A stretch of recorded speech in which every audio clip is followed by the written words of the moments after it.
அதிரடியா entry கொடுத்த DSP.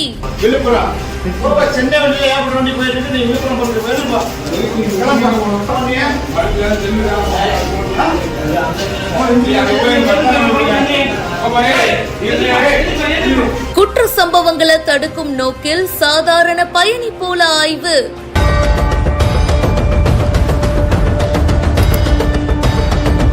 அடடா, இதை எதிர்பார்க்கவே இல்லையே.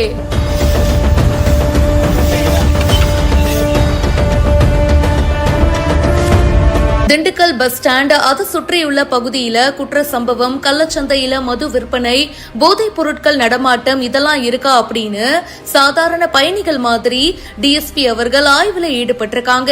பஸ் ஸ்டாண்ட்ல பல்வேறு இடங்கள்ல சோதனையில ஈடுபட்டிருக்காங்க. சட்டவிரோதமா யாராச்சும் செயல்படுறாங்களா அப்படின்னு சொல்லிட்டு அதையும் நோட் பண்ணிருக்காங்க. பயணிகளுக்கு இடையூறு ஏற்படுத்தும் வகையில யாராச்சும் ஈடுபடுறாங்களா, இப்படி பல்வேறு கோணத்துல அவரு ஆய்வு பண்ணிருக்காரு.